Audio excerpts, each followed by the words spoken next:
জন্য সাহাবায়ে কেরাম যেভাবে ঈমান এনেছেন আমাদের সেভাবে ঈমান আনতে হবে। যদি আমরা সাহাবায়ে কেরাম যেভাবে ঈমান এনেছে সেভাবে যদি আমরা ঈমান আনতে পারি তাহলে আমাদের ঠিকানা হবে জান্নাত, তাহলে আমাদের ঠিকানা হবে জান্নাত। আর যদি সেভাবে আমরা ঈমান আনতে না পারি তাহলে আমাদের ঠিকানা হবে জাহান্নাম। কয়েকটি শর্ত বলে ঈমান ভাঙার শর্ত কি? আমরা উযু ভাঙার কারণ পড়েছি, কি পড়েছি? উযু ভাঙার কারণ আছে, নামাজ ভাঙার কারণ আছে। কোনদিন শুনেছেন যে ঈমান ভাঙার কারণও আছে? ঈমান ভাঙারও কারণ আছে। কয়েকটি ঈমান ভাঙার কারণ বলে আলোচনা শেষ করবো ইনশাআল্লাহ।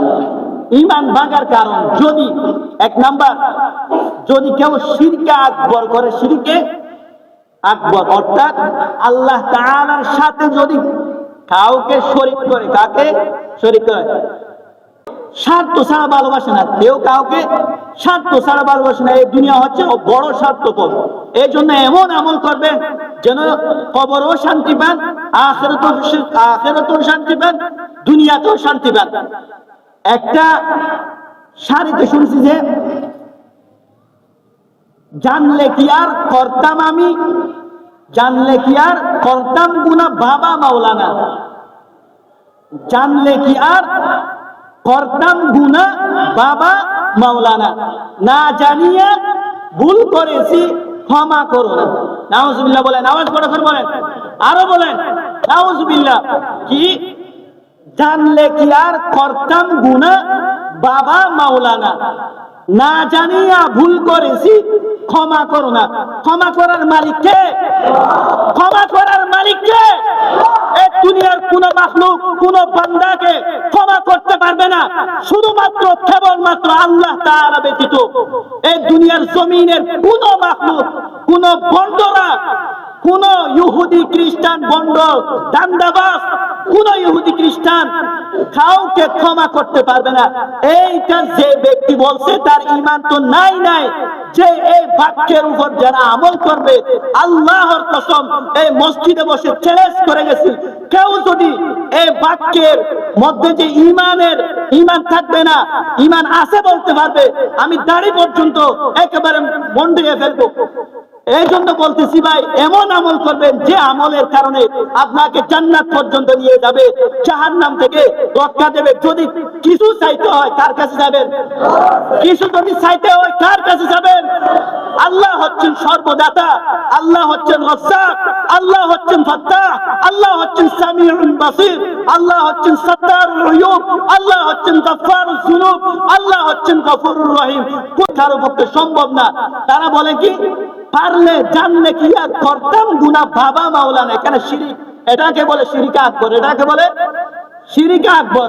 যদি এরকম কেউ বলে তার ঈমান থাকবে না। আল্লাহ কি কসম, চ্যালেঞ্জ করে বলছি, ছোট হতে পারি কিন্তু কেউ যদি চ্যালেঞ্জের মোকাবিলা করতে চায়, সারা বিশ্বের মধ্যে চ্যালেঞ্জ করছি, যদি কেউ এটা বলতে পারে যে জানলে কি আর করতাম গুনাহ, জানলে কি আর করতাম গুনাহ বাবা মাওলানা, না জানিয়া ভুল করেছি, না জানিয়া ভুল করেছি ক্ষমা করো না, এই বাক্যের উপর আমল করে যে ব্যক্তি বলবে যে আমার ঈমান আছে, আল্লাহর কসম সারা বিশ্বের মধ্যে চ্যালেঞ্জ করছি, যদি কেউ এরকম বলতে পারে আমি তাকে 50 লক্ষ টাকা পুরস্কার দেব, 50 লক্ষ টাকা পুরস্কার দেব। যদি কেউ এটা বলতে পারে, এটা আমল করার পর আমার ঈমান আছে, কেউ বলতে পারবে না, কেউ বলতে পারবে না। কারণ কি? কারণ হচ্ছে যে আল্লাহ তাআলা ক্ষমা করতে পারেন, আর দুনিয়ার জমিনে কোন মাখলুক ক্ষমা করতে পারেন না। এক নম্বর শর্ত ঈমান ভাঙার, এক নম্বর শর্ত। 2 নম্বর শর্ত হচ্ছে আল্লাহকে পেতে চাইলে কোন জন্তুর বা বস্তুর সাহায্য নিতে হবে। গাছ পূজা, বাঁশ পূজা ইত্যাদি পূজা। সময় সংক্ষিপ্ত হওয়ার কারণে আমি সংক্ষেপে বলতেছি। আর সব ধর্ম, 3 নাম্বার, সব ধর্ম ঠিক মনে করা। কি মনে করা? সব ধর্ম ঠিক আছে এটা মনে করা। এটার বিপরীত একটা কোরআনের দলিল, ইন্নাদ দীনা ইনদাল্লাহি ইসলাম। আল্লাহ বলেন নিশ্চয় আমার কাছে প্রিয় হচ্ছে ইসলাম ধর্ম। আমার কাছে প্রিয় কি? ইসলাম ধর্ম, আর কোন ধর্ম আমার কাছে প্রিয় না। তাহলে যে ব্যক্তি এটা বলবে, যে ব্যক্তি এটা বলবে যে সমস্ত ধর্ম ঠিক আছে, সমস্ত ধর্ম ঠিক আছে, তাহলে তার ঈমানও ঠিক থাকবে না, তাহলে তার ঈমানও ঠিক থাকবে না। চতুর্থ নাম্বার হচ্ছে যে নবী সাল্লাল্লাহু আলাইহি ওয়াসাল্লামের কোন তরিকাকে অপছন্দ করে। হ্যাঁ, আমার দাড়ি নাই, আমি দাড়ি ছাটি, এটা ঠিক আছে, আমার গুনাহ।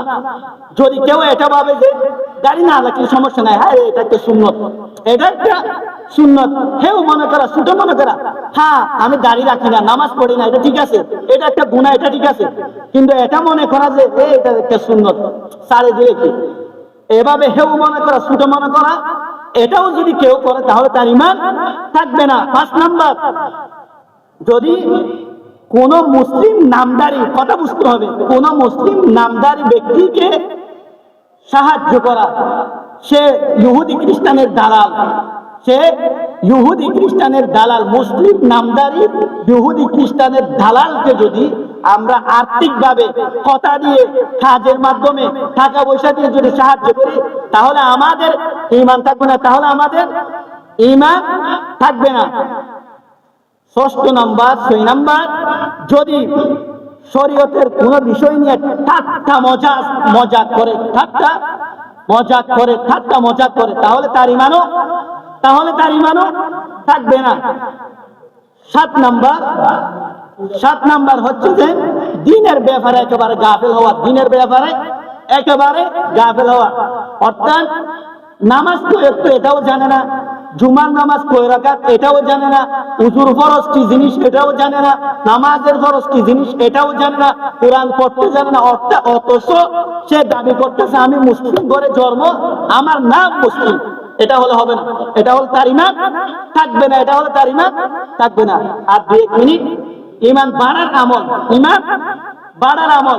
1 নাম্বার, আল্লাহ তাআলার কাছে দোয়া চাওয়া, ইহদিনাস সিরাতাল মুস্তাকিম, ইহদিনাস সিরাতাল মুস্তাকিম, আল্লাহ তাআলার কাছে হেদায়েতের রাস্তা খুঁজে নেওয়া।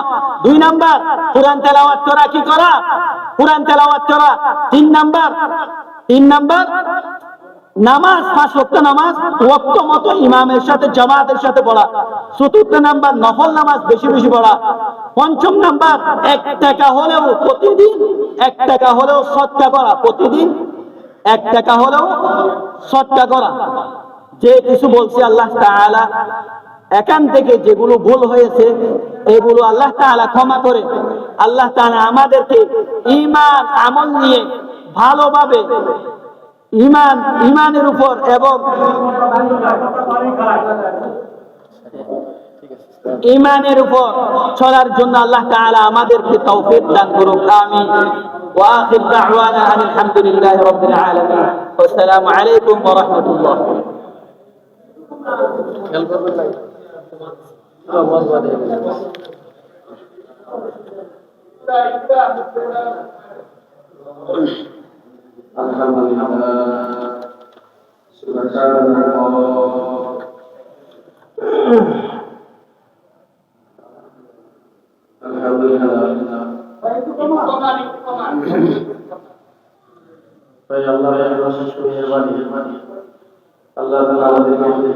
আল্লাহ